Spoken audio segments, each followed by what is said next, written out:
Hi friends, welcome to Rainy Voice. It's me Rani. അപ്പോൾ നമ്മുടെ OET ഒക്കെ നമ്മൾ ക്ലിയർ ചെയ്തു. അടുത്ത ഇമ്പോർട്ടൻറ്റ് സ്റ്റെപ്പ് എന്താണെന്ന് വെച്ചാൽ നമ്മൾ ഏതെങ്കിലും ഒരു ഏജൻസി സെലക്ട് ചെയ്ത് അതുവഴി നമ്മൾ പ്രോസസ്സിങ് സ്റ്റാർട്ട് ചെയ്യണം.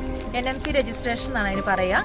അപ്പോൾ ഞാൻ എൻ്റെ കുറേ ഫ്രണ്ട്സ് ഈ UK ഉള്ളവരുടെ അവർ വന്ന ഏജൻസിനെ പറ്റിയിട്ട് കുറച്ച് ഡീറ്റെയിൽസ് ഒക്കെ കളക്ട് ചെയ്തു, കുറേ സെർച്ച് ചെയ്തു. അങ്ങനെ എനിക്ക് ബെസ്റ്റായിട്ട് എല്ലാവരും പറഞ്ഞു തന്നൊരു ഏജൻസിയാണ് എൻവെർട്ടിസ്. അപ്പോൾ ഞാനൊരു ഓഗസ്റ്റ് ഫസ്റ്റ് വീക്കിൽ എൻവെർട്ടിസിനെ കോൺടാക്ട് ചെയ്തു. അവരോട് ഞാൻ പറഞ്ഞു എനിക്ക് കാർഡിയാക്കിലാണ് ഇൻട്രസ്റ്റ്, എൻ്റെ എക്സ്പീരിയൻസ് അതിലാണ്. അപ്പോൾ നമ്മുടെ സെയിം ഡിപ്പാർട്ട്മെൻറ്റിൽ നമുക്കൊരു ഇൻ്റർവ്യൂ കിട്ടുക അത്ര എളുപ്പമൊന്നുമല്ല, അവർ നോക്കാമെന്ന് പറഞ്ഞു. പക്ഷേ അവർ ആ ഒരു 1 വീക്കിനുള്ളിൽ കാർഡിയാക്കിൽ തന്നെ എനിക്കൊരു ഇൻ്റർവ്യൂ അറേഞ്ച് ചെയ്തു. അപ്പോൾ ഇൻ്റർവ്യൂ എങ്ങനെയാണ് ഫസ്റ്റ് ടൈം ഒരു ഇൻ്റർവ്യൂ അറ്റൻഡ് ചെയ്യുക, അതൊക്കെ ഒരു ഭയങ്കര ഡൗട്ടായിരുന്നു. പക്ഷേ ഇവരെന്താ ചെയ്തതെന്ന് വെച്ചിട്ടുണ്ടെങ്കിൽ ഇവർ കുറച്ച് മെറ്റീരിയൽസ് ഒക്കെ തന്നു. ഇവർ 1-2 വട്ടം എന്നെ വിളിച്ച് സംസാരിച്ചു. അപ്പോൾ ഓൺലൈൻ ഇൻ്റർവ്യൂ ആണ്. അപ്പോൾ നമ്മൾ എങ്ങനെ ഇരിക്കണം, നമ്മൾ ഡ്രസ്സിങ് എങ്ങനെയായിരിക്കണം, ബാക്ക്ഗ്രൗണ്ട് എങ്ങനെയായിരിക്കണം, എങ്ങനെ അവരോട് സംസാരിക്കുക, അവർ നമ്മുടെ നല്ലൊരു രീതിയിൽ അതെല്ലാം എക്സ്പ്ലെയിൻ ചെയ്തു തന്നു. നമ്മുടെ കോൺഫിഡൻസ് ലെവൽ നന്നായിട്ട് അവർ ബൂസ്റ്റ് ചെയ്തു. ഞാൻ ഫസ്റ്റ് ടൈം തന്നെ ആ ഇൻ്റർവ്യൂവിൽ പാസ്സായി. ഓക്സ്ഫോർഡ് യൂണിവേഴ്സിറ്റി ഹോസ്പിറ്റൽ NHS ട്രസ്റ്റിലേക്കാണ് എനിക്ക് ഇൻ്റർവ്യൂ കിട്ടിയത്. പിന്നെ ഞാൻ അതിൻ്റെ പ്രോസസ്സിംഗ് ഒക്കെ ആരംഭിച്ചു. ഈ ഒരു ഏജൻസി എന്ന് വെച്ചിട്ടുണ്ടെങ്കിൽ ഭയങ്കര ഫ്രണ്ട്ലി ആയിട്ടുള്ള ആൾക്കാരായിരുന്നു. നമുക്ക് ഏത് സമയത്ത് വേണമെങ്കിലും അവരെ വിളിക്കാം, നമ്മുടെ എന്തെങ്കിലുമൊക്കെ ഡൗട്ട് ഉണ്ടെങ്കിൽ ക്ലിയർ ചെയ്യാം. നമുക്കൊരു പേപ്പർ വർക്ക് ആണെങ്കിൽ എന്താ ഇത് ഫില്ല് ചെയ്യേണ്ടതെന്ന് അറിയത്തില്ലെങ്കിൽ നമുക്ക് ഡയറക്റ്റ് അവരെ വിളിച്ച് ചോദിക്കാം. അപ്പോൾ തന്നെ അവരൊരു സാമ്പിൾ നമുക്ക് ഇട്ട് തന്നിട്ട് നിങ്ങൾ ഇങ്ങനെ ചെയ്താൽ മതി കേട്ടോ എന്ന് പറയുമോ. എല്ലാവരും തന്നെ ഇതിനുവേണ്ടി കുറേ നടന്നു ബുദ്ധിമുട്ടി എന്നൊക്കെ പറഞ്ഞു കേട്ടിട്ടുണ്ട്. പക്ഷെ എന്നെ സംബന്ധിച്ചിടത്തോളം ഈ പേപ്പർ വർക്കൊക്കെ നല്ല സ്മൂത്ത് ആയിട്ട് പോയി. അതിനുശേഷം നമ്മുടെ വിസയുടെ ഒക്കെ ഒരു പ്രോസസ്സിങ് തുടങ്ങി. ഈ വിസയുടെയും ഫ്ലൈറ്റ് ടിക്കറ്റിൻ്റെ ഒക്കെ ആ ഒരു എക്സ്പെൻസ് നമ്മുടെ ഏജൻസി തന്നെയാണ് എടുത്തത്. അത് ഹോസ്പിറ്റലിൽ നിന്ന് അവർക്ക് റീഫണ്ട് ആവുക ചെയ്തത്. അപ്പോൾ എന്നെയൊക്കെ സംബന്ധിച്ചിടത്തോളം ഒറ്റയടിക്ക് ഒരു ഹ്യൂജ് എമൗണ്ട് എടുക്കുക എന്ന് വെച്ചിട്ടുണ്ടെങ്കിൽ അത് ഇത്തിരി ഡിഫിക്കൽട്ട് ആയിരുന്നു. അപ്പോൾ അവരത് എടുത്തു എന്നുള്ളത് എനിക്ക് ഭയങ്കര ഒരു സന്തോഷമായിരുന്നു. അപ്പോൾ വിസ റൂട്ട്സ് വഴിയാണ് നമ്മൾ ഇങ്ങോട്ടേക്കുള്ള വിസയുടെ പ്രോസസ്സിംഗ് ഒക്കെ ചെയ്തത്.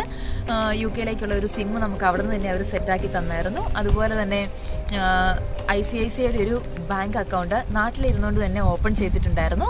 അതുപോലെ തന്നെ നമ്മുടെ ആ ഒരു റീഫണ്ടിന് നമ്മുടെ എക്സാമിൻ്റെ ഫീസുകൾ OET, OSCE, അതുപോലെ തന്നെ CBT ഇതിൻ്റെയൊക്കെ നമുക്ക് വേണ്ടി വരുന്ന ആ ഒരു തുകകളൊക്കെ നമ്മൾ കയ്യിൽ നിന്ന് എടുത്തത് അവർ റീഫണ്ട് ചെയ്യാനുള്ള ശ്രമം നാട്ടിൽ നിന്ന് തന്നെ തുടങ്ങി എന്നുള്ളതാണ് വേറൊരു പ്ലസ് പോയിന്റ്. അത് 2 വീക്സിൽ തന്നെ വിസ റെഡി ആയിട്ടോ.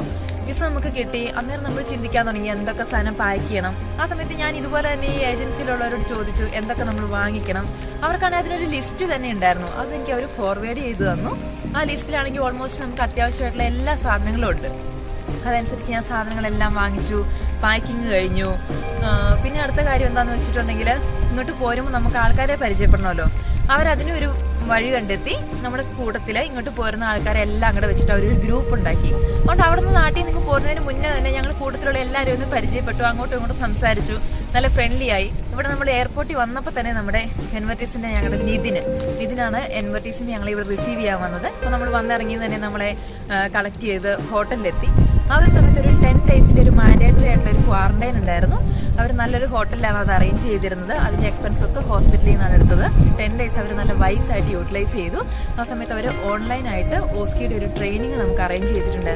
ബെസ്റ്റ് ആയിട്ടുള്ളൊരു ടീമായിരുന്നു. ORM എന്ന് പറയും. അത് അർലീൻ എന്നൊരു ട്യൂട്ടറാണ് അത് ലീഡ് ചെയ്തിരുന്നത്. അർലീൻ്റെ കുറച്ച് വീഡിയോസും ഒരു യൂട്യൂബ് ചാനലുണ്ട് അവർക്ക്. ട്രെയിനിങ് ഓൺലൈനായിട്ട് കിട്ടിയതിന് ശേഷം നമ്മൾ ക്വാറന്റൈനൊക്കെ കഴിഞ്ഞു. 2 ഡേയ്സിൽ നമ്മുടെ കോവിഡ് ടെസ്റ്റൊക്കെ കഴിഞ്ഞു. നമ്മളെല്ലാവരും നെഗറ്റീവായിരുന്നു. അവിടെ നിന്ന് പുറത്തേക്ക് ഇറങ്ങി ഒരു 3 ഡേയ്സ് 4 ഡേയ്സ് ഞങ്ങൾക്ക് ഒരു ഫേസ് ടു ഫേസ് സെഷൻ ഉണ്ടായിരുന്നു OSCEയുടെ തന്നെ. അത് ഇൻട്രാക്ഷനൊക്കെ കഴിഞ്ഞു. നമുക്കപ്പോൾ എങ്ങനെയാണ് പ്രാക്ടിക്കൽ ആയിട്ടുള്ള കാര്യങ്ങളെന്നൊക്കെ ഒരു ഓവറോൾ ഐഡിയ നമുക്ക് കിട്ടി. പിന്നെ ഈ എൻവെർട്ടീസ് തന്നെയാണ് ആൾസ്റ്റർ യൂണിവേഴ്സിറ്റി നോർത്തേൺ അയർലൻഡിൽ നമുക്ക് എക്സാമിന് ബുക്ക് ചെയ്തിരുന്നത്. ഞങ്ങളിവിടെ വന്നിറങ്ങി ഒരു 15 ഡേയ്സിനുള്ളിൽ ഞങ്ങളുടെ ആ OSCE അങ്ങ് കഴിഞ്ഞു. ഞങ്ങൾ നോർത്തേൺ അയർലൻഡ് പോയി.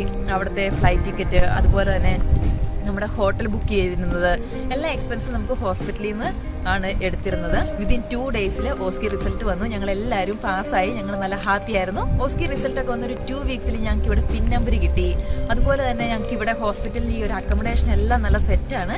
അപ്പോൾ ഇവിടെ വന്നതിന് ശേഷം വളരെ ക്വിക്കായിട്ടുള്ള ഒരു അഡാപ്റ്റേഷനാണ് ഈ എൻവെർട്ടീസ് വഴി ഞങ്ങൾക്ക് ഇവിടെ കിട്ടിയേക്കുന്നത്. കാരണം നമ്മുടെ റീഫണ്ട് എല്ലാം കഴിഞ്ഞു, എക്സാം എല്ലാം കഴിഞ്ഞ് നമുക്ക് പിൻ നമ്പർ കിട്ടി. അതുപോലെ തന്നെ ഇനി അങ്ങോട്ടേക്ക് ഒരു 1 ഇയറിലേക്ക് നമുക്ക് എന്തെങ്കിലുമൊക്കെ ഒരു ഹെൽപ്പ് വേണമെങ്കിലും ഇനി ഇതിനെയാണെങ്കിലും എൻവെർട്ടീസിൽ ഏതെങ്കിലും മെമ്പേഴ്സിനൊക്കെ ആണെങ്കിലും നമുക്ക് അപ്രോച്ച് ചെയ്യാവുന്നതാണ്. അവർ കണ്ടിന്യൂസ് ഒരു ഫോളോ അപ്പ് ചെയ്തുകൊണ്ടിരിക്കുന്നുണ്ട്. ഇപ്പോൾ UK വരാനായിട്ട് ആരെങ്കിലുമൊക്കെ ആഗ്രഹിക്കുന്നുണ്ടെങ്കിൽ ഞാൻ സ്ട്രോങ് ആയിട്ട് സജസ്റ്റ് ചെയ്യുന്ന ഒരു ഏജൻസിയാണ്. അതുപോലെ തന്നെ ഞാൻ റിയലി താങ്ക്ഫുള്ളാണ് എൻവെർട്ടീസിലെ എല്ലാ മെമ്പേഴ്സിനോടും, എസ്പെഷ്യലി ഫെബിൻ സിറിയാക് സാറ്, അതുപോലെ തന്നെ സ്നേഹ, ആര്യ, നിതിന്. അപ്പോൾ ആ ഒരു വോൾ ടീമിൻ്റെ ആ ഒരു കോർഡിനേഷനും അവരുടെ ഒരു ഡെഡിക്കേറ്റഡ് ആയിട്ടുള്ള ഒരു വർക്കാണ് ഇത്രയും പെട്ടെന്ന് എന്നെയും എൻ്റെ കൂട്ടത്തിലുള്ള മന്ത്സിൽ നോക്കുവാണെങ്കിൽ ഒരുപാട് ആൾക്കാർ എംബിറ്റിസ് വഴി ഇവിടെ ഓക്സ്ഫോർഡിൽ വന്നിട്ടുണ്ട്. ഇവിടെ വന്ന സ്ഥലമാണെങ്കിൽ തന്നെ ഓക്സ്ഫോർഡ് ഒരു ബെസ്റ്റ് യൂണിവേഴ്സിറ്റി ഹോസ്പിറ്റലാണ്. ഞാൻ റിയലി താങ്ക്ഫുൾ ടു എൻവെർട്ടിസ് ഏജൻസി. അതുപോലെ തന്നെ ഞാനിത് സ്ട്രോങ് ആയിട്ട് നിങ്ങൾക്ക് എല്ലാവർക്കും റെക്കമെൻഡ് ചെയ്യുന്ന ഒരു ഏജൻസിയാണ്. ഞാൻ ഈ ഡിസ്ക്രിപ്ഷനിൽ അവരുടെ ഡീറ്റെയിൽസും കോൺടാക്ട് നമ്പേഴ്സും ഇൻക്ലൂഡ് ചെയ്യിച്ചേക്കാം. അതുപോലെ തന്നെ നിങ്ങൾക്ക് എന്തെങ്കിലുമൊക്കെ ഡൗട്ടുണ്ട്, നിങ്ങൾക്ക് ഈ ഏജൻസിനെ പറ്റിയിട്ടോ അതുപോലെ തന്നെ എൻ്റെ പ്രോസസ്സിങ്ങിൽ എന്തെങ്കിലുമൊക്കെ കാര്യങ്ങൾ ഡൗട്ട് ഉണ്ടെങ്കിൽ നിങ്ങൾക്ക് കമൻസ് ആയിട്ട് ചോദിക്കാം. ഞാൻ അതിന് തീർച്ചയായിട്ടും റെസ്പോണ്ട് ചെയ്തിരിക്കും. നെക്സ്റ്റ് വീഡിയോയിൽ കാണുന്നവരെ ബൈ.